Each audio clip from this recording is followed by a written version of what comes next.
एक छोटी सी कहानी से मैं आने वाली इन 3 दिनों की चर्चाओं को शुरू करूंगा।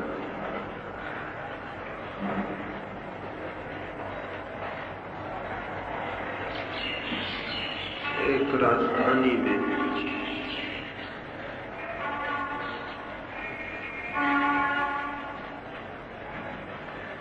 एक संध्या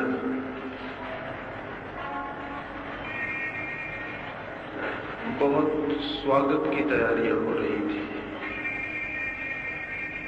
सारा नगर दियों से सजाया गया था। रास्तों पर बड़ी भीड़ थी और देश का सम्राट खुद गांव के बाहर एक सन्यासी की प्रतीक्षा में खड़ा था। एक सन्यासी का आगमन हो रहा था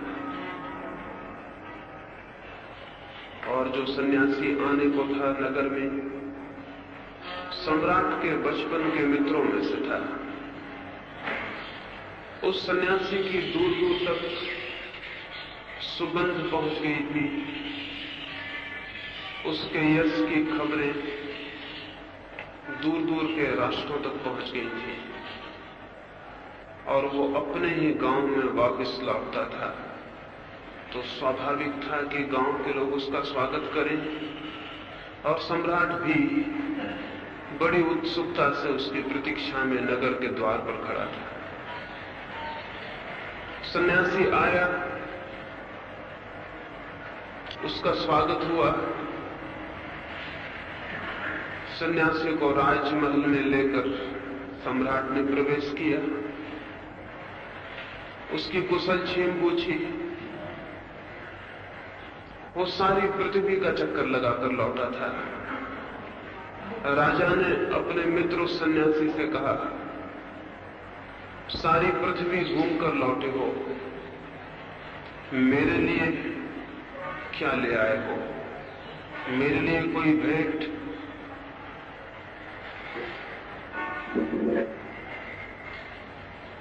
सन्यासी ने कहा, मुझे भी ख्याल आया था पृथ्वी की परिक्रमा करके लौटूं तो तुम्हारे लिए कुछ लेता चलूं। बहुत चीजें ख्याल में आई, लेकिन जो चीज भी मैंने लानी चाहिए साथ में ख्याल आया, तुम बड़े सम्राट हो, निश्चित ही ये चीज भी तुमने अब तक पाली होगी। तुम्हारे महलों में किस बात की कमी होगी? तुम्हारी तिजोरियों में जो भी पृथ्वी पर सुंदर है, बहुमूल्य है, पहुंच गया होगा। और मैं हूं गरीब फकीर, नग्न फकीर, मैं तुम्हें क्या ले जा सकूंगा? बहुत खोजा, लेकिन जो भी खोजता था यही ख्याल आता था तुम्हारे पास होगा, और जो तुम्हारे पास हो उसे दोबारा ले जाने का कोई अर्थ न था। फिर भी एक चीज में ले आया हूं और मैं सोचता हूं वो तुम्हारे पास नहीं होगी। सम्राट भी विचार में पड़ गया कि क्या ले आया होगा। उसके पास कुछ दिखाई भी ना पड़ता था सिवाय एक झोले के। उस झोले में क्या हो सकता था? आप भी कल्पना ना कर सकेंगे वो उस झोले में क्या ले आया। कोई भी कल्पना ना कर सकेगा वो क्या ले आया। उसने झोले को खोला और एक बड़ी सस्ती सी और एक बड़ी सामान्य सी चीज उसमें से निकाली। एक आईना, एक दर्पण, और सम्राट को दिया और कहा, ये दर्पण मैं तुम्हारे लिए भेंट में लाया हूं ताकि तुम इसमें स्वयं को देख सको। दर्पण राजा के भवन में बहुत थे। दीवारें दर्पणों से ढकी थी। राजा ने कहा, दर्पण तो मेरे महल में बहुत है। लेकिन उस फकीर ने कहा, होंगे जरूर, लेकिन तुमने उनमें शायद ही स्वयं को देखा। मैं जो दर्पण लाया हूं इसमें तुम खुद को देखने की कोशिश करना। जमीन पर बहुत ही कम लोग हैं जो खुद को देखने में समर्थ हो पाते, और वो व्यक्ति जो स्वयं को नहीं देख पाता, वो चाहे सारी पृथ्वी देख डाले तो भी मानना कि वो अंधा था, उसके पास आंखें नहीं थी, क्योंकि जो आंखें स्वयं को देखने में समर्थ ना हो पाए वे आंखें ही नहीं। ये बड़ी अजीब सी बात उस फकीर ने उस राजा को कही थी। आज की सुबह आने वाली इन 3 दिन की चर्चाओं का प्रारंभ मैं भी इसी कहानी से इसलिए करना चाहता हूं। मैं भी एक छोटा सा दर्पण इन 3 दिनों में आपको भेंट करना चाहूंगा, जिसमें आप अपने को देख सकें।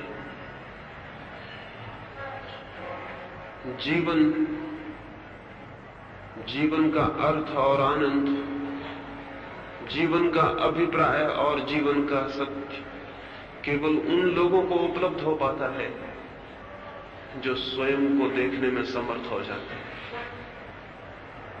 लेकिन हमारी आंखें बाहर दिखती, भीतर नहीं, और हमारे कान बाहर सुनते हैं, भीतर नहीं, और हमारे हाथ बाहर स्पर्श करते हैं, भीतर नहीं। हमारी सारी दौड़, हमारे प्रयत्न और प्रयास, हमारे जीवन भर का श्रम कुछ ऐसी संपदा को जुटाने में व्यय और व्यर्थ हो जाता है जो संपदा भी अंततः हमसे छीन जाती है। लेकिन और एक संपत्ति है, एक और संपदा है जो स्वयं को जानने और पहचानने से उपलब्ध होती है। जो उस संपदा को पा लेता है उसे न केवल जीवन का अर्थ और सत्य मिल जाता है, बल्कि वस्तुतः उसे ही जीवन भी मिल पाता है, क्योंकि उस सत्य को जाने बिना हम जो भी जानते हैं वो सब मृत्यु में समा जाने को है और समाप्त हो जाने को है। उस सत्य को जो मनुष्य की आत्मा है जाने बिना हम जीते नहीं, धीरे धीरे मरते हैं, और इस धीरे धीरे मरने के क्रम को ही जीवन समझकर भूल कर बैठते हैं। जिसे हम जीवन जानते हैं वो ग्रेजुअल डेथ, क्रमिक मरते जाने के अतिरिक्त और क्या है। बच्चा जिस दिन पैदा होता है उसी दिन से मरने की क्रिया शुरू हो जाती है, और अंत में जिसे हम मृत्यु कहते हैं वो कोई आकस्मिक घटना नहीं है, बल्कि जन्म के दिन जो प्रक्रिया शुरू हुई थी उसी की समाप्ति। रोज हम मर रहे हैं, प्रतिक्षण और प्रतिपल। ये मरने की क्रिया जिस दिन पूरी हो जाती है कहते हैं मृत्यु आ गई, लेकिन मृत्यु कहीं बाहर से नहीं आ जाती है। मृत्यु हमारे भीतर का निरंतर विकास, हमारे भीतर ही मृत्यु निरंतर विकसित होती रहती है। मृत्यु बाह्य घटना नहीं, आंतरिक प्रक्रिया है। जन्म के साथ उसका प्रारंभ होता है और मृत्यु के साथ उसकी पूर्णता होती है। तो जिसे हम जीवन कहते हैं वो जीवन नहीं है, बल्कि धीरे धीरे मरते जाना। निश्चित ही ये जो क्रमिक मृत्यु है, इस क्रमिक मृत्यु में न तो आनंद हो सकता है, न शांति हो सकती है, न सौंदर्य हो सकता है। मृत्यु तो होगी कुरूप, मृत्यु में तो होगा दुख, मृत्यु तो होगी एक पीड़ा, और इसलिए हमारा पूरा जीवन दुख की एक लंबी कथा है। शायद ही हम में से कुछ थोड़े से लोग जीवन को जान पाते हों, बाकी सारे लोग जीते हैं जीवन से अपरिचित और अनजान। वो जो स्वयं को देखना है वही जीवन को पा लेना भी है। एक वृद्ध फकीर के पास किसी ने जाके पूछा था कि मैं मृत्यु के संबंध में कुछ जानना चाहता हूं। तो उस वृद्ध फकीर ने कहा था, तुम कहीं और जाओ, अगर मृत्यु के संबंध में जानना है तो किसी और से पूछो, क्योंकि जहां मैं हूं वहां मृत्यु है ही नहीं, वहां सिर्फ जीवन है। मैं जीवन के संबंध में तो जानता हूं, मृत्यु के संबंध में मुझे कोई भी पता नहीं। लेकिन हमसे अगर कोई पूछे कि जीवन क्या है, तो शायद हमें उल्टी बात कहनी पड़े। हमें कहना पड़े कि जीवन अगर जानना है तो कहीं और पूछो, हम तो मृत्यु के सिवाय और कुछ भी नहीं जानते। हम तो मरना जानते हैं। जीवन से हमारा क्या संबंध, हमारी क्या पहचान, जीवन से हमारा क्या नाता। और जिनका जीवन से भी नाता नहीं है, वे भी अगर परमात्मा को जानने चले हो तो गलती में, और जिनका जीवन से भी नाता नहीं है, वे भी मोक्ष के संबंध में चिंतन करते हो तो पागल। जीवन को जो जान लेता है वो परमात्मा को भी जान लेता है, क्योंकि जीवन की समग्रता के अतिरिक्त परमात्मा और कुछ भी नहीं है। और जो जीवन को जान लेता है वो मोक्ष को भी जान लेता है, क्योंकि जहां मृत्यु नहीं है वही मोक्ष है। मैं इसे फिर से दोहराऊं, जो जीवन को जान लेता है वो परमात्मा को भी जान लेता है, क्योंकि परमात्मा जीवन की परिपूर्णता के सिवाय और कुछ भी नहीं। जीवन की समग्रता ही परमात्मा। और जो जीवन को जान लेता है वो मोक्ष को भी जान लेता है, क्योंकि जहां मृत्यु नहीं है वहां मुक्ति है। मृत्यु के अतिरिक्त और कोई बंधन नहीं, मृत्यु के अतिरिक्त और कोई परतंत्रता नहीं, मृत्यु के अतिरिक्त और कोई दुख और कोई अंधकार नहीं। लेकिन हम जिसे जीवन समझते हैं वो मृत्यु ही है। एक मुसलमान फकीर का मुझे स्मरण आता है। कभी तो वो एक बहुत बड़े राज्य का सम्राट था। एक रात अपने बिस्तर पर सोया था, करवटें बदलता था, जैसा कि सभी सम्राट बदलते हैं और सो नहीं पाते। तभी उसे ऐसा प्रतीत हुआ कि ऊपर छप्पर पर कोई चल रहा है। उसने चिल्ला के पूछा कि आधी रात में छप्पर पर कौन है? ऊपर से आवाज आई किसी आदमी की, माफ करें, मेरा ऊंट खो गया है, उसे मैं खोजता हूं। उस राजा ने कहा, पागल मालूम होते हो, ऊंट खो गया हो तो छप्परों पर नहीं खोजना पड़ता, मकान के छप्परों पर ऊंट मिलेगा। तो वो आदमी ऊपर से हंसा और उसने कहा कि अगर स्वर्ण सिंहासनों पर शांति मिल सकती है और अगर हिंसा के द्वारा, लोगों की हत्या के द्वारा अगर आनंद मिल सकता है तो छप्परों पर ऊंट भी मिल सकता है, इसमें कोई आश्चर्य नहीं। राजा निकल के बाहर आ गया, उसने अपने आदमी भेजे कि पकड़ो इस आदमी को, ये कौन है। उसने एक बड़ी सच्ची बात कह दी थी, लेकिन वो आदमी पकड़ा नहीं जा सका। दूसरे दिन दोपहर में जब वो सम्राट अपने सिंहासन पर दरबार में बैठा हुआ था, तब एक आदमी आया और द्वारपाल से झगड़ा करने लगा। द्वारपाल से उस आदमी ने कहा कि मैं इस धर्मशाला में ठहरना चाहता हूं, इस सराय में रुकना चाहता हूं। द्वारपाल ने कहा, ये कोई सराय नहीं, राजा का भवन है, राजा का निवास है। लेकिन वो आदमी माना नहीं और उसने कहा कि अगर ऐसा है तो मुझे राजा के समक्ष ले चले। उसे राजा के सामने लाया गया। उसने राजा से कहा कि मैं कहता हूं इस सराय में मुझे ठहर जाने दें, 2-4 दिन मुझे रुकना है और मैं चला जाऊं। राजा ने कहा पागल हो, ये सराय नहीं है, ये मेरा निवास है। लेकिन वो आदमी हंसने लगा और उसने कहा कि मैं कुछ वर्षों पहले आया था, तब भी यही बात हुई थी और तुम्हारे इस सिंहासन पर कोई दूसरा आदमी बैठा हुआ था और उसने भी कहा था ये मेरा निवास है। वो आदमी कहां है अब? और राजा हंसा और उसने कहा कि वो मेरे पिता थे और अब वो दुनिया में नहीं। उस फकीर ने कहा और कुछ वर्षों पहले मैं आया था, तब तुम्हारे पिता भी यहां नहीं थे, कोई और आदमी सिंहासन पर बैठा, और तब भी यही बात हो गई थी और मैंने कहा था इस सराय में मुझे ठहर जाने दें, तो उस आदमी ने भी कहा था ये सराय नहीं मेरा निवास है। वो आदमी कहां है? उस राजा ने कहा वो मेरे पिता के पिता थे, उनको मरे बहुत वर्ष हो चुके।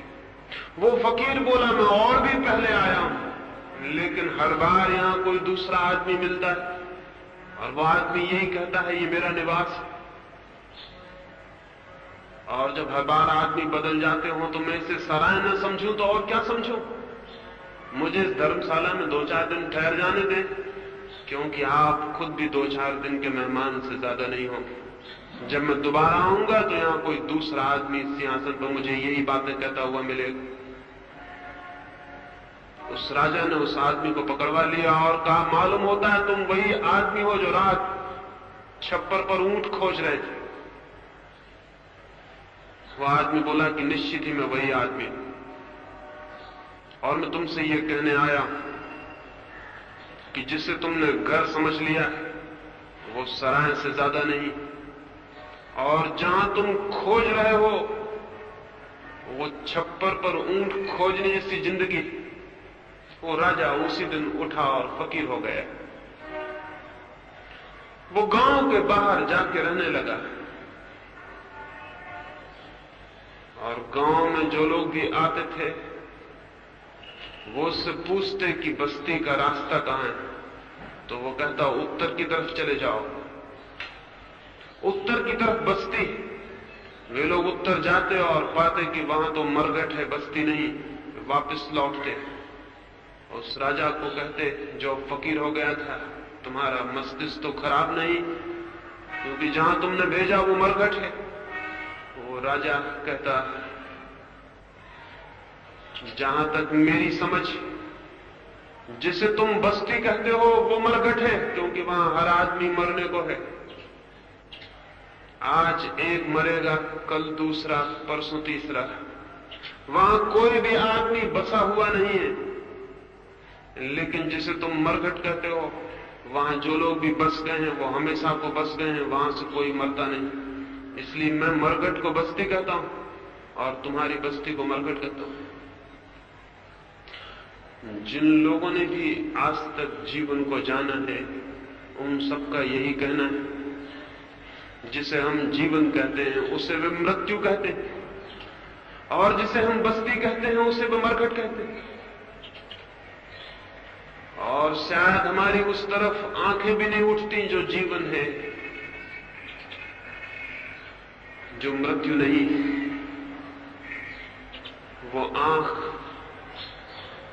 उठानी, वो दृष्टि, उस तरफ देखना कैसे संभव हो सकता है? उस प्रक्रिया को ही मैं दर्पण कहूंगा, जिसमें आप अपने को देख सकें और उसको जिसकी कोई मृत्यु नहीं है, जो कि अमृत है। और ऐसा नहीं है कि आज का आदमी उसे देखने में असमर्थ हो गया हो। आदमी हमेशा से असमर्थ रहा है। और ऐसा भी नहीं है कि आज की दुनिया आत्मज्ञान से हीन हो गई हो। हमेशा से थोड़े से लोगों को छोड़कर हमारा अधिकांश हिस्सा उस दिशा से अंधा रहा है। कोई भूल हो गई है आदमी के साथ, आदमी की संस्कृति में, उसके विचार में, उसके जीने के ढंग में कोई आधारभूत, कोई बुनियादी गलती हो गई है, जिसकी वजह से कुछ थोड़े से लोग ही जो उस गलती से उभर पाते हैं, उस गलती से मुक्त हो पाते हैं। वे तो स्वयं को, सत्य को और जीवन को जान पाते हैं। शेष सारे लोग केवल आशाओं में जीते हैं, उनकी कोई उपलब्धि नहीं होती। केवल आकांक्षाओं में जीते हैं, उनकी कोई प्राप्ति नहीं होती। केवल सपनों में जीते हैं, सत्य से उनका कोई साक्षात नहीं हो पाता। वो कौन सी भूल हो गई है, उन आधारभूत भूलों के संबंध में आज सुबह में चर्चा करूंगा, और उनसे मुक्त होने के बाबत बाद में शायद आप थोड़े विचार में भी पड़ जाएं, क्योंकि जिन बातों को मैं भूल समझता हूं, हो सकता है उन्हीं बातों को आप धर्म समझते रहे हो। लेकिन मैं चाहता हूं कि आप सोच विचार में पड़ जाएं, क्योंकि जो व्यक्ति विचार में पड़ जाता है उसके लिए आज नहीं कल रास्ता मिल सकता है, लेकिन जो निश्चिंत अंधा बना बैठा रहता है उसके लिए कोई मार्ग नहीं। मनुष्य के मन को निर्माण करने वाली बातों में जो सबसे बड़ी बुनियादी भूल हो गई, जिसकी वजह से वो अपनी तरफ आंख भी नहीं उठा पाता, और वे लोग जो निरंतर कहते हैं अपने को जानो, आत्मा को जानो, नो दाई सेल्फ और इस तरह की बातें कहते हैं, वे लोग भी उसी भूल को दोहराते हैं। और इसलिए बातचीत तो हो जाती है लेकिन कोई अपने को जान नहीं पाता। वो पहली भूल ये हो गई है कि मनुष्य को हमने इधर 5000 वर्षों से श्रद्धा और विश्वास सिखाया है, विवेक और विचार नहीं। हम आदमी को सिखाते रहे विश्वास करने के लिए, और जो आदमी विश्वास कर लेता है उस आदमी की सारी खोज बंद हो जाती है। जो आदमी विश्वास कर लेता है, श्रद्धा कर लेता है, मान लेता है, स्वीकार कर लेता है, उसके भीतर से सारा अन्वेषण समाप्त हो जाता है। उसकी सारी इंक्वायरी, उसकी सारी खोज, उसकी सारी जिज्ञासा की मृत्यु हो जाती है। श्रद्धा सबसे बड़ी रुकावट और पत्थर की तरह मनुष्य की आत्मा की खोज पर खड़ी हो जाती है। लेकिन हमें यह कहा जाता रहा है कि हम विश्वास करें, श्रद्धा करें, हम मान लें गीता को या कुरान को या बाइबल को, महावीर को, बुद्ध को या कृष्ण को या किसी को भी, चाहे वो कोई हो, चाहे हिंदू हो, चाहे मुसलमान हो, चाहे ईसाई हो, उनकी बातों में कितना ही भेद हो, लेकिन एक बात पर दुनिया के सारे धर्म सहमत रहे हैं, वो ये कि विश्वास करना जरूरी। और विश्वास का मतलब क्या होगा? विश्वास का मतलब होता है अंधापन। विश्वास का मतलब होता है अपनी आंखों पर नहीं, किसी और की आंखों पर श्रद्धा। विश्वास का मतलब होता है जो मैं नहीं जानता हूं उसको मान लेना। विश्वास का अर्थ होता है खुद के विवेक और विचार का आत्मघात। विश्वास सुसाइडल है, आत्मघाती है, क्योंकि विश्वास ये कहता है कि अपने से बाहर श्रद्धा का कोई बिंदु है, चाहे वो राम हो, चाहे कृष्ण, चाहे बुद्ध, चाहे महावीर, चाहे गीता, चाहे कुरान, चाहे कुछ और। मेरे से बाहर कुछ है जो मुझे मान लेना। और स्मरण रखें, जो व्यक्ति मान लेने को राजी हो जाता है वो कभी जान नहीं पाता, क्योंकि मानने का अर्थ ही है जानने की सारी चिंता, जानने की सारी आकांक्षा, जानने की सारी अभीप्सा छोड़ दी गई। मनुष्य के व्यक्तित्व के निर्माण में जो सबसे ज्यादा आत्मज्ञान के विरोध में बात खड़ी हो गई है वो है उसके विश्वास, उसकी बिलीफ, उसकी वे स्वीकृतियां जो उसने अनजाने, बिना खुद जाने अंगीकार कर ली हैं और मान ली। तब वो अंधे की भांति किसी के पीछे चलने को राजी हो जाता है। तब वो सोचता नहीं, तब वो विचारता नहीं, तब वो संदेह नहीं करता, तब वो आंख बंद कर लेता है। क्योंकि खुली आंख होगी तो विचार पैदा होगा, अगर खुली आंख होगी तो चिंतन पैदा होगा, अगर आंख खुली होगी तो संदेह भी पैदा होगा। इसलिए जिसे विश्वास करना है उसे आंख बंद कर लेनी होती। आंख अगर बिल्कुल ही फूट जाए तो विश्वास पूरा हो जाता है, तब कोई संदेह पैदा नहीं होता, कोई विचार पैदा नहीं होता, कोई जिज्ञासा पैदा नहीं होती। तब जो भी कहा जाता है वो मान लिया जाता है। और ऐसे व्यक्ति को हम धार्मिक कहते रहे, ऐसा व्यक्ति जरा भी धार्मिक नहीं। और ऐसे धार्मिक व्यक्तियों की वजह से जमीन पर धर्म का अवतरण नहीं हो सका। ऐसे धार्मिक व्यक्तियों की वजह से दुनिया में अधर्म है। ऐसे धार्मिक व्यक्तियों की वजह से हिंदू तो पैदा हो सका, मुसलमान पैदा हो सका, ईसाई और जैन पैदा हो सके, लेकिन धर्म पैदा नहीं हो सका। धर्म हजार हो सकते, धर्म अनेक हो सकते, धर्म बहुत हो सकते। अगर धर्म सत्य है तो एक ही हो सकता है। हिंदुओं की केमिस्ट्री अलग नहीं होती, हिंदुओं की फिजिक्स मुसलमानों की फिजिक्स से अलग नहीं हो सकती, ईसाइयों का गणित जैनियों के गणित से अलग नहीं हो सकता। पदार्थ के नियम एक हैं, यूनिवर्सल हैं, तो आत्मा के नियम अनेक कैसे हो सकते? अगर जड़ पदार्थ के नियम भी सार्वलौकिक हैं, तो परमात्मा के नियम भिन्न भिन्न और अलग अलग कैसे हो सकते हैं? लेकिन जमीन पर कोई 300 धर्म है और एक दूसरे के शत्रु। इन 300 धर्मों के खड़े होने का आधार क्या है? ये किस बुनियाद पर खड़े हुए? अगर सोच विचारशील मनुष्य होता तो दुनिया में धीरे धीरे एक धर्म रह जाता, उसका कोई नाम नहीं होता, उसका हिंदू मुसलमान नाम नहीं हो सकता। क्योंकि नामों की जरूरत तभी तक है जब तक बहुत धर्म हो। अगर एक ही नियम शेष रह जाए तो नामों की कोई जरूरत नहीं। सच्चाई यह है कि न तो परमात्मा का कोई नाम है और न धर्म का कोई नाम। लेकिन नाम वाले धर्मों के कारण उस बेनाम धर्म को खोजना संभव नहीं हो सका। और नाम वाले धर्मों के खड़े होने का आधार क्या है? आधार है विश्वास। इसलिए हिंदू मुसलमान के कितने ही विरोध में हो, ईसाई हिंदू के कितने ही विरोध में हो, लेकिन एक बात पर वे सब सहमत हैं कि विश्वास लाओ, विश्वास करो। विचार विद्रोही है, इसलिए विचार से सभी को डर है। विचार संदेह करता है, डाउट करता है, इसलिए विचार से सभी को भय है। विचार मत करो, स्वीकार करो, संदेह मत करो, श्रद्धा करो।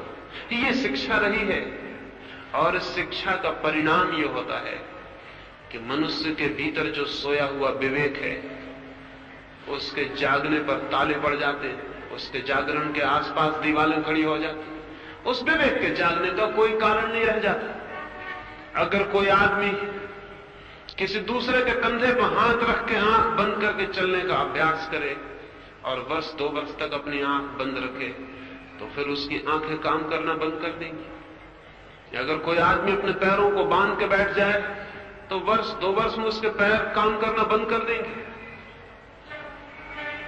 जिन अंगों का हम उपयोग बंद कर देते हैं वे मुर्दा हो जाते हैं। जो आदमी विश्वास कर लेता है वो विवेक से काम लेना बंद कर देता है। विवेक मर जाता है, रह जाता है विश्वास, और विश्वास अंधा है। अंधा विश्वास आत्मज्ञान में नहीं ले जा सकता। आत्मज्ञान के लिए चाहिए आंखों वाला विवेक, अंधा विश्वास नहीं। और जरूरी नहीं है कि विश्वास आस्तिक का ही हो, विश्वास नास्तिक का भी होता है। एक आदमी का विश्वास है कि ईश्वर है, उससे पूछें कि वो जानता है ईश्वर को। अगर वो नहीं जानता और उसने मान लिया तो उसने अपने जीवन को एक असत्य पर खड़ा कर दिया। एक आदमी कहता है ईश्वर नहीं है, उससे पूछें वो जानता है कि ईश्वर नहीं है? अगर वो नहीं जानता है और उसने किन्हीं की बातों को मान के ये स्वीकार कर लिया है कि ईश्वर नहीं, उसने भी विश्वास कर लिया, उसने भी अपने जीवन को एक असत्य पर खड़ा कर लिया। नास्तिक और आस्तिक दोनों का जीवन असत्य का जीवन।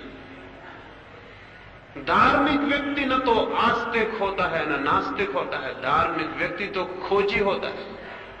वो स्वीकार नहीं कर लेता यात्रा के पहले, वो मान नहीं लेता, वो खोज करता है, और जिस दिन उसके प्राण किसी साक्षात को उपलब्ध होते उसी दिन वो जानता है, और उस दिन मानने की कोई भी जरूरत नहीं रह जाती, उस दिन विश्वास करने की कोई जरूरत नहीं रह जाती। उस दिन वो जानता है। जानना ज्ञान मुक्ति लाता है, विश्वास मान लेना बंधन पैदा करता है। और ये बंधन, विश्वास के बंधन हमेशा बाहर होते हैं, क्योंकि विश्वास जब भी हम करते हैं तो किसी पर करते हैं, वो बाहर होगा। इसलिए विश्वास हमेशा बहिर्मुखी है और ज्ञान हमेशा अंतर्मुखी। जिसे स्वयं को जानना है उसे विश्वास का रास्ता छोड़ देना होगा और ज्ञान के रास्ते पर चरण रखने होंगे। ज्ञान के रास्ते पर चलने का पहला सूत्र होगा विश्वास के रास्ते से मन को हटा लेना। हम सारे लोग विश्वास के रास्ते पर हैं, इसलिए चाहे हम मंदिरों में जाते हों, चाहे मस्जिदों में, चाहे शास्त्र पढ़ते हों और पूजा करते हों, हमें स्वयं से साक्षात नहीं हो सकेगा। विश्वास के रास्ते से कभी भी स्वयं का साक्षात न हुआ है और न हो सकता है। विश्वास सबसे बड़ा अधार्मिक गुण है। मनुष्य के व्यक्तित्व को बांध लेने वाले और अंधा कर देने वाले सूत्रों में विश्वास पहला सूत्र है। इसके पहले कि मैं दूसरे सूत्र की बात करूं, मैं एक बात पुनः आपको ये स्पष्ट कर दूं, नास्तिक भी विश्वासी होता है और आस्तिक भी। इसलिए ये न सोच लें कि मैं विश्वास छोड़ने को कह के नास्तिकता सिखा रहा हूं। नास्तिक भी विश्वासी होता है और आस्तिक भी, क्योंकि दोनों नहीं जानते, और न जानने में जो भी स्वीकार कर लिया जाता है वो अंधा कर देता है। इसलिए ज्ञान के रास्ते पर पहली बात ये जान लेना जरूरी है कि मैं नहीं जानता हूं, और इस न जानने की स्थिति में कोई भी विश्वास करना खतरनाक है, क्योंकि विश्वास से ये भ्रम पैदा होता है। न जानते हुए ये भ्रम पैदा होता है कि मैं जानता हूं। मैं छोटे से अनाथालय में गया था और वहां के संयोजकों ने मुझे कहा कि हम अपने अनाथालय में बच्चों को धर्म की शिक्षा देते। मैंने उनसे कहा कि जहां तक मेरी समझ है धर्म की कोई शिक्षा हो ही नहीं सकती। धर्म की साधना तो हो सकती है, शिक्षा नहीं, क्योंकि साधना होती है भीतर और शिक्षा होती है बाहर। तो विज्ञान की तो शिक्षा हो सकती, धर्म की कोई शिक्षा नहीं हो सकती। फिर भी आप क्या शिक्षा देते हैं मैं जानना चाहूंगा। वे मुझे अपने बच्चों के पास ले गए और उन्होंने कहा आप इन बच्चों से पूछें तो आपको पता चल जाएगा। मैंने उनसे ही निवेदन किया कि वे ही पूछें, मैं सुनूंगा।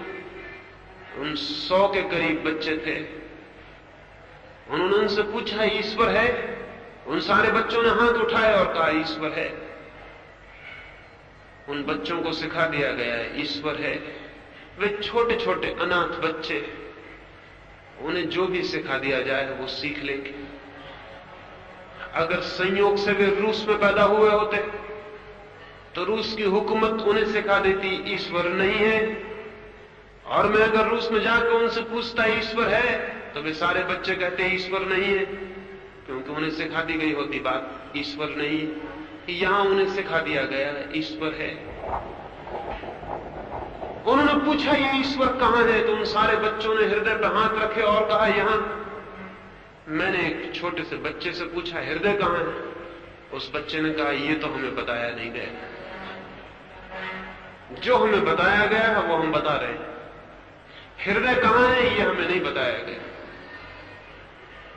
इस बच्चे को हृदय का कोई पता नहीं है, लेकिन इसे इस बात का बता दिया गया कि ईश्वर यहां है। उसने सीख लिया इस बचपन की अवस्था में, जबकि विचार का अभी कोई विकास नहीं हुआ। सारे धर्मों के लोग बच्चों के साथ जो अन्याय करते हैं उसका हिसाब लगाना कठिन। जबकि विचार का कोई जन्म नहीं हुआ, तब हम उन्हें जो भी सिखा दें वो उनके चित्त में गहरा होकर बैठ जाएगा और जीवन भर वे उसी को दोहराते रहेंगे इस भांति जैसे कि जानते हैं, जबकि वे जानते नहीं। वे बच्चे बड़े हो जाएंगे और जब उनके जीवन में प्रश्न उठेगा ईश्वर है, तो बचपन से सीखी गई बात उनके भीतर से कहेगी है। ये सीखी हुई बात। और जब प्रश्न उठेगा ईश्वर कहां है, तो उनके हाथ मशीनों की तरह उठ जाएंगे और हृदय पर पहुंच जाएंगे और वो कहेंगे यहां। ये हाथ झूठा है, ये हाथ जो उठ रहा है ये सच्चा नहीं है, क्योंकि इस बच्चे का कोई भी अनुभव नहीं है कि ईश्वर है, और है तो कहां है। लेकिन बचपन से दोहराई गई बात, बहुत बार दोहराई गई बात, दूसरों के द्वारा, खुद के द्वारा, ये भूल जाएगा कि ये बात मैंने सीखी है, ये बात मैं जानता नहीं। और तब अज्ञान तो होगा इसके भीतर, ऊपर से झूठा ज्ञान चिपक जाएगा जो इसे जीवन भर धोखा देगा। हम सब भी ऐसे ही बच्चे हैं जो इसी तरह की बातों को सीख के बड़े हो गए। इसके पहले कि कोई सत्य की खोज में विचार करे, स्वयं को जानने के लिए उत्सुक हो या परमात्मा की खोज में निकले, उसे अपने से बहुत गहरे में पूछ लेना चाहिए जो मैं जानता हूं वो कहीं सीखा हुआ तो नहीं। अगर वो सीखा हुआ है तो उससे मुक्त हो जाना चाहिए, क्योंकि जो सीखा हुआ है वो ज्ञान का भ्रम देता है, ज्ञान नहीं। ज्ञान सीखा नहीं जाता, जाना जाता है। ज्ञान दूसरों से उपलब्ध नहीं होता, खुद में खोदा जाता है और विकसित होता है। शब्द सीखे जाते हैं, ज्ञान उघाड़ा जाता है। ज्ञान की एक डिस्कवरी है, ज्ञान का एक अनावरण है। खुद के प्राणों के भीतर जब हम पर्दों को उघाड़ते हैं तो वो उपलब्ध होता है जो ज्ञान। और दूसरों से जो हम शब्द सीख लेते हैं, सिद्धांत सीख लेते हैं और शास्त्र सीख लेते हैं, वो ज्ञान नहीं है। और जो आदमी जितना सीखे हुए शब्दों में खो जाता है, उस आदमी की ज्ञान की तरफ यात्रा बंद हो जाती है। विश्वास शब्दों से ज्यादा नहीं है, शब्द बिल्कुल निष्प्राण। इसलिए ज्ञान तो इकट्ठा हो जाता है शब्दों में और दिखाई पड़ता है कि ज्ञान उपलब्ध हो गया, लेकिन हमारे प्राणों में कोई ज्योति उससे जगती नहीं, हमारे चित्त में कोई आलोक उससे पैदा नहीं होता, हमारे प्राण उससे नाच नहीं उठते, और हमारे हृदय की वीणा पर उससे कोई संगीत का जन्म नहीं होता, होगा भी नहीं, क्योंकि शब्द है निष्प्राण, विश्वास है अंधे, श्रद्धा है थोथी, उससे कुछ होगा नहीं। उससे हट जाना जरूरी है, और हटने के लिए कुछ और नहीं करना होगा। अगर हम ठीक से अपने चित्त के सारे ज्ञान को खोज डालें तो हमें पता चल जाएगा ये ज्ञान सब सीखा हुआ है, इसलिए झूठा है। अज्ञान हमारा इससे कहीं ज्यादा सत्य है। सुकरात को उसके मित्रों ने एक दिन जाके कहा, एथेंस में सारे वृद्धजन कहते हैं कि सुकरात महाज्ञानी है। सुकरात ने उन मित्रों को कहा, जाओ और उनसे कहना ऐसी झूठी बात न कहें, क्योंकि सुकरात खुद ये कहता है कि वो ज्ञानी नहीं है, महाअज्ञानी। सुकरात ने कहा, जब मैं छोटा था और मेरी अवस्था थोड़ी थी, तब मुझे ये ख्याल था कि मैं जानता हूं।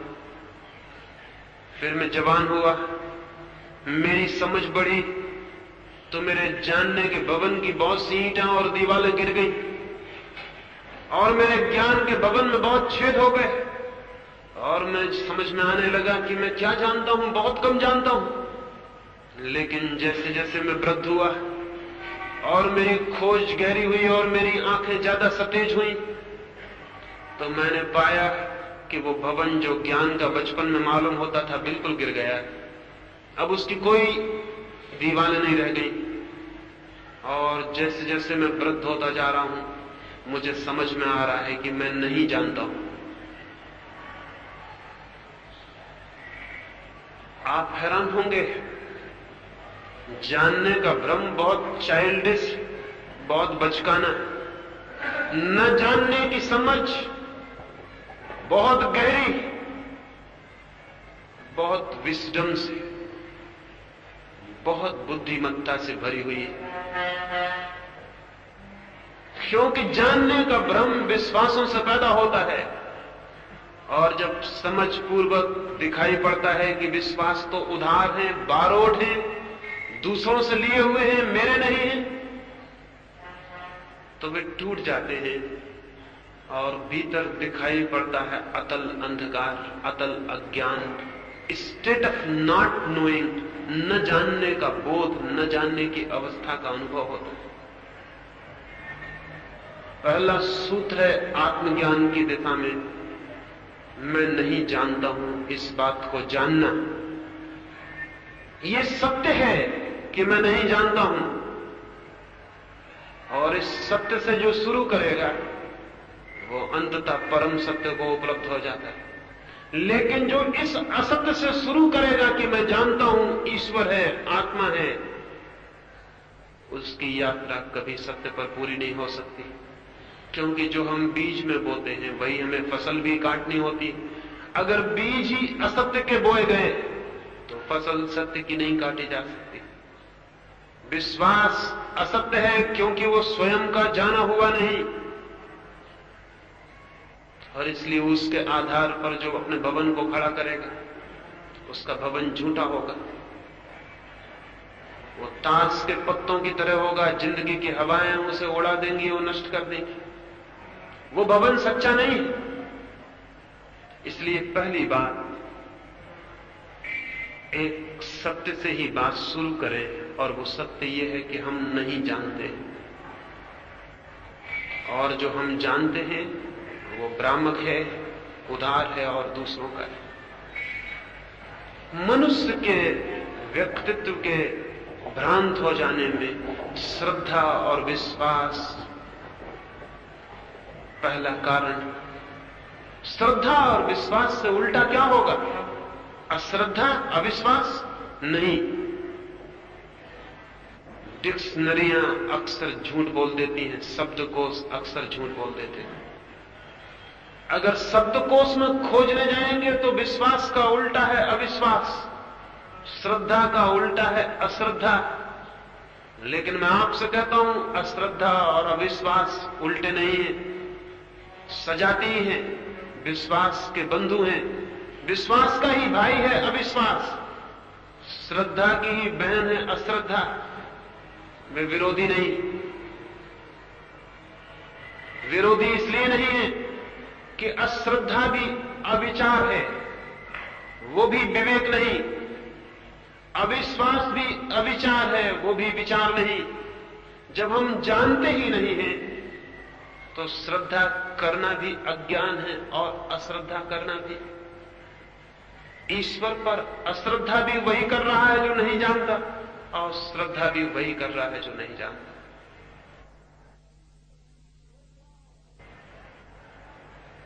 श्रद्धा और अश्रद्धा दोनों से अलग कोई बात है, दोनों से विरुद्ध और उल्टी भी कोई बात है। वो बात है विवेक, वो बात है विचार। वो बात है मन का खुला होना, ओपननेस। श्रद्धा भी मन को बंद कर देती है, अश्रद्धा भी मन को बंद कर देती है। द्वार बंद हो जाते, हम राजी हो जाते हैं किसी एक बिंदु पर कि ठीक है, पड़ाव आ गया, जान लिया हमने कि ईश्वर नहीं है या ईश्वर है। दोनों हालत में मन के द्वार बंद हो जाते हैं। और जो क्लोज्ड माइंड है, बंद मन है, वही मन तो जानने में असमर्थ है। खुला हुआ मन चाहिए। खुले हुए मन का अर्थ है ये जानना चाहिए कि मैं नहीं जानता हूं, इसलिए न श्रद्धा और न श्रद्धा दोनों मेरे पड़ाव नहीं हो सकते। श्रद्धालु को अश्रद्धालु बनाया जा सकता है, कोई कठिनाई नहीं। अश्रद्धालु को श्रद्धालु बनाया जा सकता है, कोई कठिनाई नहीं है। वे परिवर्तन बहुत आसान है। जो आदमी जवानी में अश्रद्धालु होता है, अविश्वासी होता है, बुढ़ापे में श्रद्धालु हो जाता है। जो आदमी आज अश्रद्धा करता है, कल श्रद्धा करने लगता है। श्रद्धा और अश्रद्धा में कोई विरोध नहीं है, एक दूसरे में यात्रा हो जाती है। एक गांव में तो एक बार ऐसा हुआ, एक गांव में दो बड़े विचारक थे। ऐसा गांव के लोग कहते थे, विचारक वो न रहे होंगे। एक आस्तिक था, एक नास्तिक था। एक मानता था ईश्वर है और एक मानता था ईश्वर नहीं। और दोनों के बड़े तर्क थे, अपने अपने विश्वास के लिए उन्होंने बड़े आर्गुमेंट और बड़े तर्क इकट्ठे कर रखे। आखिर गांव के लोग उनसे परेशान हो गए, किसकी माने और किसकी न माने। सारे गांव के लोगों ने कहा कि आप दोनों विवाद कर लें, हम सुन लें, और जो जीत जाए उसको हम मान लेंगे। आधा गांव एक को मानता था, आधा गांव दूसरे को। सारा गांव इकट्ठा हुआ एक रात्रि, और उन दोनों विद्वानों में विवाद हुआ। आस्तिक ने अपने तर्क दिए और सिद्ध किया कि ईश्वर है, और नास्तिक ने उसके तर्कों का खंडन किया और तर्क दिए कि ईश्वर नहीं। दोनों रात भर विवाद करते रहे। सुबह होते होते दोनों एक दूसरे के गले लग गए। गांव समझ ही न पाया कि बात क्या हुई। दोनों घर चले गए। बाद में गांव को पता चला, जो आस्तिक था वो नास्तिकों के तर्क से प्रभावित होकर नास्तिक हो गया, और जो नास्तिक था वो आस्तिक से प्रभावित होकर नास्तिक हो गया। जो आस्तिक था वो नास्तिक हो गया, जो नास्तिक था वो आस्तिक हो गया। गांव में झगड़ा वैसा का वैसा कायम रहा। आस्तिकता नास्तिकता में बदल सकती, नास्तिकता आस्तिकता में बदल सकती, इसमें कोई कठिनाई नहीं। दोनों अंधे हैं, उनमें बदलाहट हो सकती, सजाती। लेकिन एक तीसरे तरह का मनुष्य भी होता है, जो आस्तिक भी नहीं होता और नास्तिक भी नहीं होता। एक तीसरे तरह का मन होता है, एक तीसरे तरह का माइंड होता है, जो कहीं भी न इनकार में न स्वीकार में अपनी श्रद्धा को रखता है। जो कहता है मैं नहीं जानता हूं, इसलिए मैं खोजना चाहता हूं लेकिन मानना नहीं चाहता, इस आदमी को मैं धार्मिक आदमी कहता हूं। ये रिलीजियस माइंड का पहला लक्षण। न वो स्वीकार करता है न स्वीकार, लेकिन खोजने को तत्पर और उत्सुक, निरंतर खुले हुए मन से राजी, जहां भी सत्य हो वहां पहुंचने के लिए तैयार। उसका कोई पक्ष नहीं है अपना। ऐसा जो निष्पक्ष मन है वही तो सत्य को खोज सकेगा। जिसका पक्ष है वो तो बन गया, उसकी खोज बंद हो गई। जिसकी कोई प्रेजुडिस है, जिसका कोई आग्रह है, वो तो बन गया। वो तो कोशिश करेगा कि मेरा आग्रह ही सत्य सिद्ध हो जाए। लेकिन धार्मिक आदमी वो है जिसका कोई आग्रह नहीं, जो ये नहीं कहता कि जो मैं कहता हूं वो सत्य है, बल्कि जो ये कहता है जो भी सत्य हो मैं उसे हमेशा खोजने को तैयार। मेरे द्वार खुले हुए। क्या आपके द्वार खुले हुए हैं? अगर आपके द्वार खुले हुए हैं तो आपको वो दर्पण उपलब्ध हो सकता है जिसमें आप स्वयं को और सत्य को जान सकें, और उसी सत्य का अनुभव परमात्मा का अनुभव बन जाता है। लेकिन अगर आपके द्वार बंद हैं, अगर आप हिंदू हैं, अगर आप मुसलमान, अगर आप जैन हैं, पारसी, अगर आप आस्तिक हैं, नास्तिक, ये हैं वो हैं, तो आपके द्वार बंद हैं और आप चाहे लाख उपाय करें, आप उस दर्पण को उपलब्ध नहीं हो सकेंगे, क्योंकि वो दर्पण केवल निष्पक्ष निर्दोष मन को ही उपलब्ध होता है। निष्पक्ष हो जाना जरूरी है, और निष्पक्ष वही हो सकता है जो अपने विश्वासों की व्यर्थता को समझ ले, नहीं तो निष्पक्ष आप कैसे हो सकेंगे। पक्षों के कारण धर्म की हत्या हुई है। धर्म के नाम पर कितनी हत्याएं हुई हैं, कोई हिसाब? कितने मकान जलाए गए हैं, कितने आदमी मारे गए हैं, कितने बच्चे, कितनी स्त्रियां, लाखों में उनकी संख्या होगी, करोड़ों में। क्या धर्म के नाम पर हत्याएं हो सकती थी? और अगर धर्म के नाम पर इतनी हत्याएं हो सकती तो फिर अधर्म के नाम पर क्या होगा? नहीं, ये धर्म के नाम पर नहीं हुई, ये पक्ष के नाम पर हुई, और पक्ष को हम धर्म समझते रहे हैं, जो कि भूल। पक्ष धर्म नहीं है, धर्म तो है अत्यंत निष्पक्षता, धर्म तो है अत्यंत अनप्रेजुडिस्ड हो जाना, सारे पक्षों से मुक्त हो जाना। लेकिन पक्ष से मुक्त होगा वही जो विश्वास की व्यर्थता को समझ ले, नहीं तो पक्ष से मुक्त नहीं हो सकता। विश्वास बनाता है पक्ष को, अगर विश्वास हट जाए तो पक्ष हट जाता है, तब रह जाता है निपट खालिस मन, बिना बंधा हुआ, बिना किसी जंजीर के, खुला हुआ, मुक्त। वही जा सकता है परमात्मा तक, और उसी तक परमात्मा भी आ सकता है। मैंने एक छोटी सी कहानी सुनी। एक चर्च में एक रात एक आदमी ने द्वार खटखटाया, उसके पादरी ने द्वार खोला। काश उसे पता चल जाता है कि बाहर खड़ा हुआ एक काला आदमी है, तो वो द्वार ही न खोलता। उसने सोचा होगा कि कोई सफेद आदमी है, वो गोरे लोगों का चर्च था। उसने द्वार खोला, देखा है कि निग्रो द्वार पर खड़ा। उसने उस काले आदमी को कहा, कैसे यहां आना हुआ? उसने कहा, मैं भी भगवान के मंदिर में आना चाहता हूं। पुराने दिन होते तो वो पादरी कहता, शूद्र हट जाए यहां से, यहां तेरे लिए कोई जगह नहीं, और यहां तू आया तो सीढ़ियां साफ कर, तेरी छाया पड़ी तो मंदिर अपवित्र हो गया। लेकिन दिन बदल गए हैं, लेकिन आदमी का दिल थोड़ी बदला, भाषा बदल गई, हिसाब बदल गए हैं, लेकिन भीतर वही आदमी खड़ा है। उस पादरी ने कहा, मेरे मित्र। उसने नहीं कहा शूद्र, उसने कहा, मेरे मित्र, जरूर भगवान के मंदिर में तुम आना, लेकिन जब तक मन शांत और पवित्र न हुआ हो तब तक आने से फायदा क्या? तो जाओ, पहले मन को पवित्र और शांत करो, फिर आना, तभी भगवान से मिलना हो सकता है। उस पादरी ने सोचा, न होगा मन शांत और न होगा पवित्र, और न इसे दोबारा दरवाजा खोलने की जरूरत पड़ेगी। वो निग्रो वापस चला गया। महीने पर महीने बीत गए। कोई 3-4 महीने बाद बाजार में उस पादरी को वो निग्रो दिखाई पड़ा। देख के उसे हैरानी हुई। उस आदमी की आंखों में कोई चमक और आ गई थी। वो निग्रो कुछ और ही तरह का व्यक्तित्व ले लिया मालूम पड़ता था। उसके आसपास एक बड़ी शांति की, एक बड़ी प्रार्थनापूर्ण हवा थी। उसके आसपास एक नई सुगंध पैदा हो गई थी जैसे, और एक नया आलोक।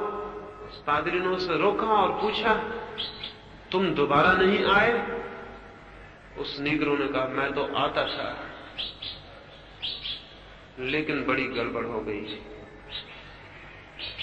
तुमने कहा था मन शांत करो और पवित्र, मैं मन को शांत करने में, पवित्र करने में लग गया। मेरे दिन और रात प्रार्थनाओं से भर गए, और मेरे मन में एक ही प्रार्थना और प्यास काम करने लगी। महीने बीत गए। एक रात में सोया। जब सोया तो मन मेरा एकदम शांत और मौन था। रात मैंने एक सपना देखा। सपने में मैंने देखा परमात्मा मेरे सामने खड़े और मुझसे पूछ रहे हैं कि तू क्यों इतनी प्रार्थनाएं कर रहा है, क्या चाहता है? तो मैंने कहा मैं जो हमारे गांव का चर्च है, जो मंदिर है, उसमें प्रवेश चाहता हूं। तो परमात्मा हंसे और उन्होंने कहा तू बिल्कुल पागल है, उसमें तेरा प्रवेश न हो सकेगा। मैं खुद 10 सालों से कोशिश कर रहा हूं, वो पादरी मुझे घुसने नहीं देते। मैं खुद हार गया हूं कोशिश करके, वो पादरी मुझे अंदर नहीं आने दे रहे। मैं ही हार गया, तेरा पहुंचना बहुत कठिन है, तू वो खोज छोड़ दे। ज्यादा आसान है मेरे पास आ जाना, चर्च में पहुंचना बहुत कठिन है, और उस चर्च में मैं तो हूं भी नहीं। तो पहुंच भी जाएगा तो फिर खाली पाएगा। असलियत यह है, उस चर्च के पादरी पर न हंसे। आज तक किसी मंदिर के पुजारी ने भगवान को किसी मंदिर में नहीं घुसने दिया, न किसी मस्जिद में और न किसी चर्च में।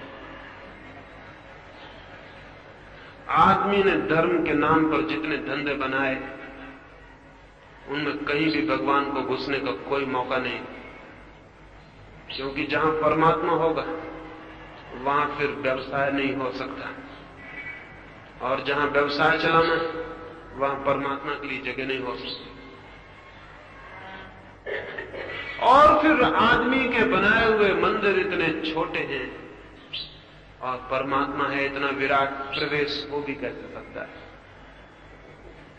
आदमी खुद इतना छोटा है तो उसके मंदिर बड़े नहीं हो सकते, उसके बनाए हुए मंदिर उससे भी ज्यादा छोटे होंगे, क्योंकि बनाने वाला जो भी बनाएगा खुद से बड़ी चीज कभी नहीं बना सकता। उसकी चीज बनाई हुई होगी उससे छोटी होगी, और आदमी खुद इतना छोटा है कि वो परमात्मा के मंदिर बनाए, ये बात ही पागलपन की और नासमझी की। आदमी खुद को मिटा दे तो परमात्मा को पा सकता है, लेकिन परमात्मा को खुद बनाने की कोशिश में लग जाए, ये पागलपन। इधर 5-6 हजार वर्षों से हम परमात्मा को गढ़ रहे हैं। हमने फैक्ट्रियां बनाई जिनमें हम परमात्मा को बनाते, और उन बनाए हुए परमात्मा के नाम पर मंदिर और मस्जिद बनाते।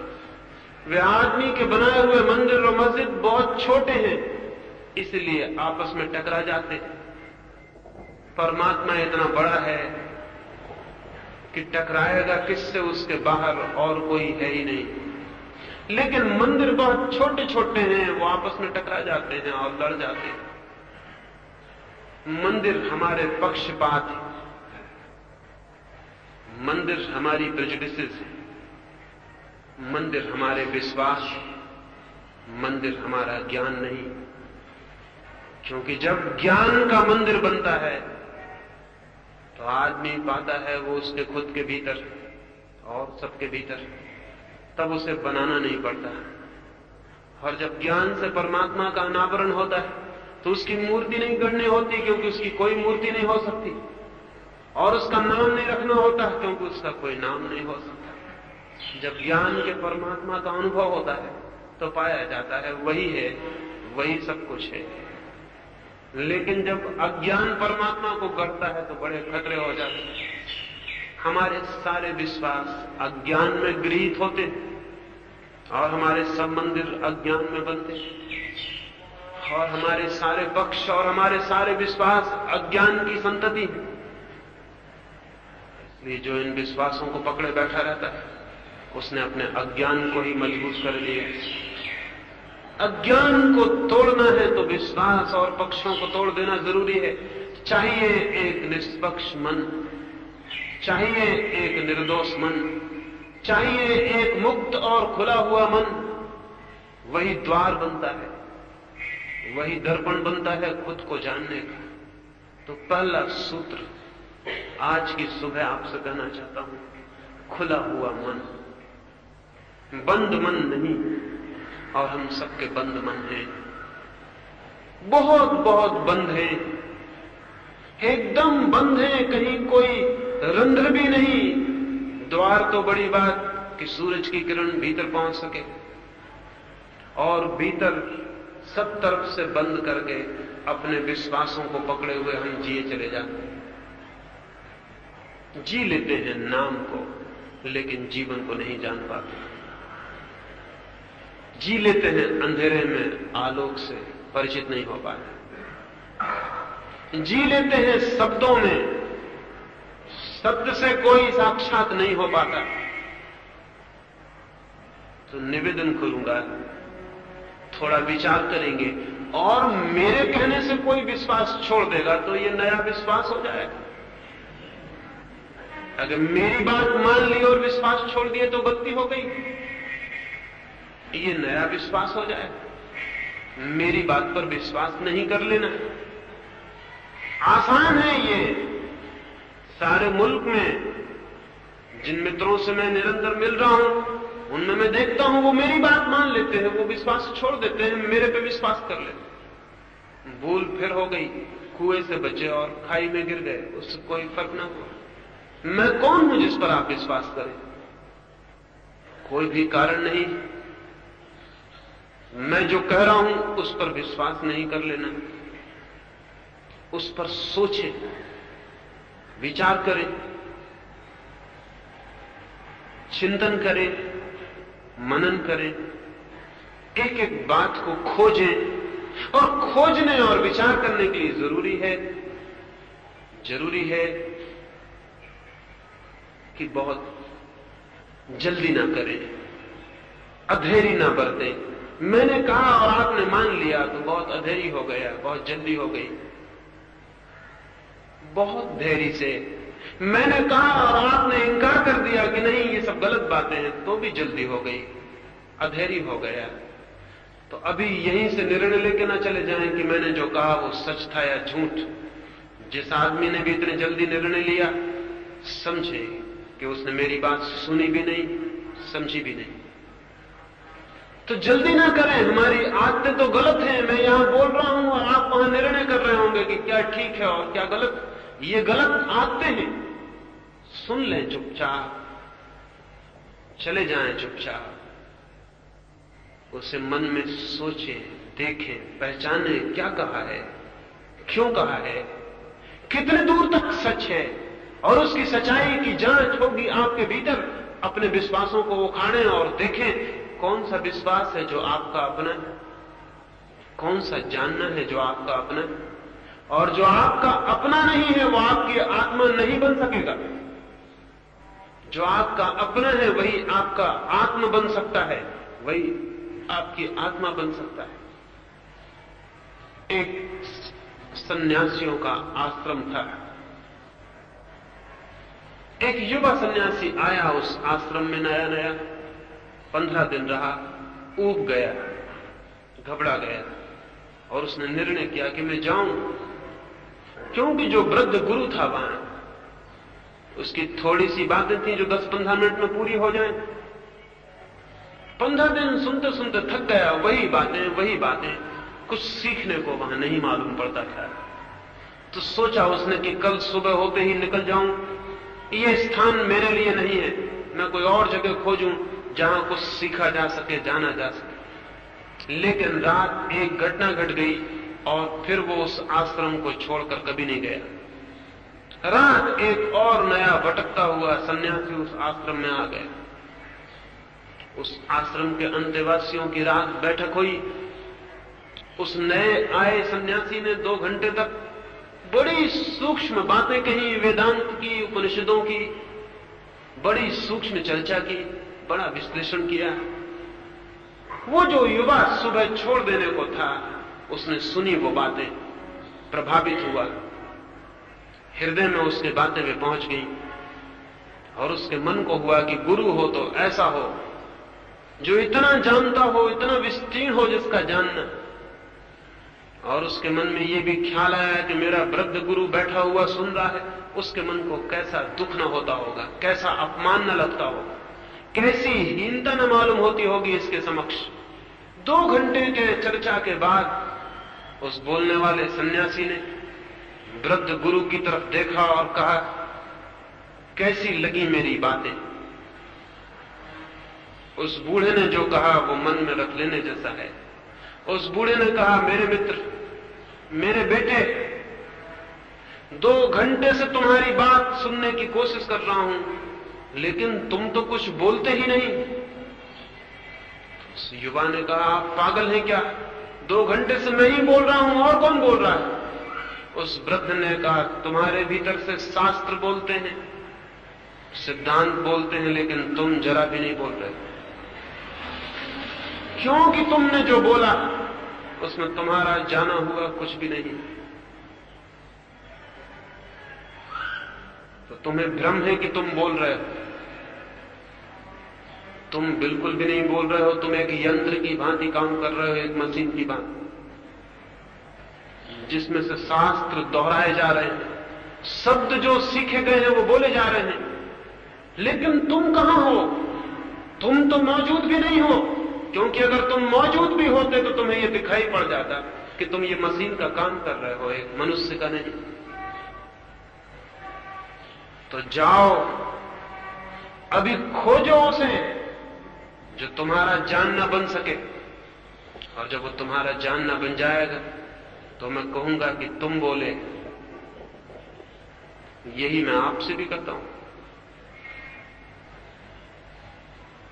देखना, खोजना कि ये जो मेरे भीतर विश्वास, विचार, शब्द इकट्ठे हैं, ये मेरे हैं।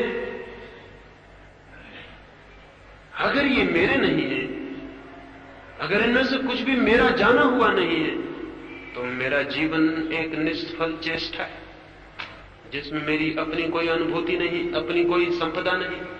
तो मैं उस उधार शब्दों और उधार संपत्ति पर जी रहा हूं, तो क्या मैं वास्तविक जीवन को जान सकूंगा?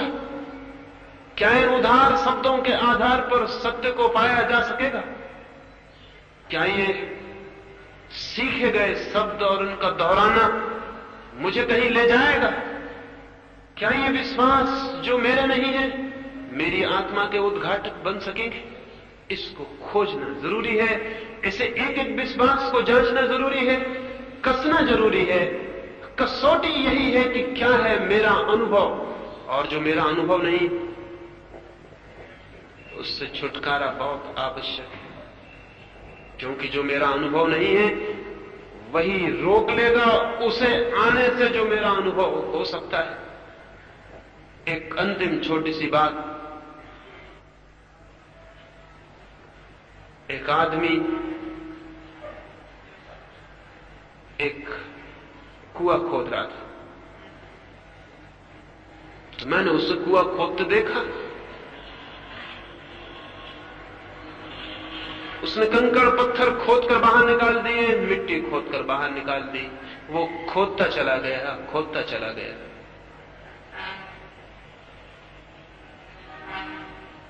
आखिर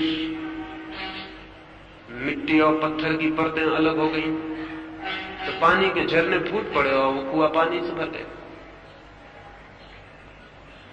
फिर मैंने देखा एक आदमी हौज बना रहा था, तो वो ईंट पत्थर लाया, मिट्टी लाया, उसने दीवारें बनाई, ईंट पत्थर जोड़ के दीवारें खड़ी की, और फिर पानी लाया और उस हौज में भर दिया।